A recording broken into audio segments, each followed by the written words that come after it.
எல்லாருக்கும் வணக்கம். என் பேர் வளர்மதி. நான் இன்னைக்கு கிராஜுவேட் வாலண்டியர் பிரீத்திகா பத்தி பேச போறேன். பிரீத்திகா கடந்த 5 வருஷமா தமிழ் பள்ளிக்கு சேவை செஞ்சுட்டு வராங்க. அவங்க 2020 இருந்து கிரேட் 2 வகுப்புக்கு கிராஜுவேட் வாலண்டியரா இருக்கிறாங்க. 2020 தமிழ் பள்ளி அப்பெல்லாம் ஜூம்ல தான் நடக்கும். அப்ப அவங்க ஒவ்வொரு வாரமும் ஜூம் கிளாஸ்க்கு பசங்களுக்கு நிறைய கதைகள், நிறைய கேம்ஸ் எல்லாம் சொல்லி கொடுப்பாங்க.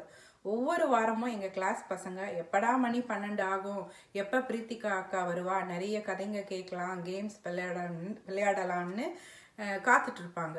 அதுக்கப்புறம் 2023 தமிழ் பள்ளி இன்பர்சன் ஆரம்பிச்சிட்டாங்க. அப்பவும் அவளால எப்பெல்லாம் முடியுமோ அப்ப தமிழ் பள்ளிக்கு பசங்களுக்கு கிரியேட்டிவா நிறைய விஷயங்கள் சொல்லி கொடுப்பா. ஃபார் எக்ஸாம்பிள், இப்ப பசங்களை ஒரு பேப்பர்ல எழுத்துக்களை எழுத வச்சா அவங்களுக்கு சீக்கிரம் போர் அடிச்சிடும். அதனால அவ என்ன பண்ணுவா, பேப்பர்ல குட்டி குட்டியா பம்ப்கின் மாதிரி, ஆப்பிள் மாதிரி கிரியேட்டிவா அழகா புக்கு செஞ்சு எடுத்துட்டு வருவா. ஒரு கிளாஸ்ல 6 பேர் இருக்காங்கன்னா 6 பசங்களுக்கும் அந்த புத்தகம் செஞ்சு எடுத்துட்டு அதுல அவ உயிர்மை எழுத்துக்கள், ஃபில் இன் த பிளாங்க்ஸ் இதெல்லாம் எழுத வைப்பா. அந்த புத்தகங்களை வாங்கறதுக்காகவே ஒவ்வொரு வாரமும் எங்க கிளாஸ் பசங்க ஆர்வமா வருவாங்க. கடந்த வருடம் எங்க கிளாஸ் பசங்க ஆனுவல் டேக்கு 50 காப்பியங்கள் பத்தி பேசினாங்க. அவ பிரீத்திகா அந்த 50 காப்பியங்கள் பத்தி ஒரு பெரிய புத்தகம் கார்ட்போர்ட்ல செஞ்சு எடுத்துட்டு வந்திருந்தா. அதை நாங்க ஸ்டேஜ்ல வச்சிருந்தோம்.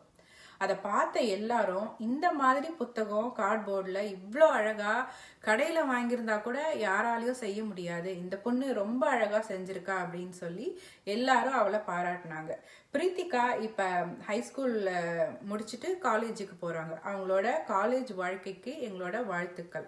ஹைஸ்கூல்னா எவ்வளோ பிஸியா ஸ்கெடியூல் இருக்கும்னு எல்லாருக்கும் தெரியும். தங்களோட பிஸியான ஸ்கெடியூல்லையும் தமிழ் பள்ளிக்காக நேரம் ஒதுக்கி சேவை செஞ்சதுக்கு பிரீத்திகாவுக்கு நன்றி. அது மட்டும் இல்லாம இந்த வருஷம் 2 குழந்தைங்க கிராஜுவேட் வாலண்டியர்ஸ் 5 வருஷம் சேவை செஞ்சு சர்டிபிகேட் வாங்குறாங்க. அதுல ஒருத்தர் பிரீத்திகா, இன்னொருத்தர் அஸ்வின். இந்த 2 குழந்தைங்களுமே ஆசிரியர் ராம் அவர்களோட மாணவர்கள் என்பது குறிப்பிடத்தக்கது. வாழ்த்துக்கள் பிரீத்திகா.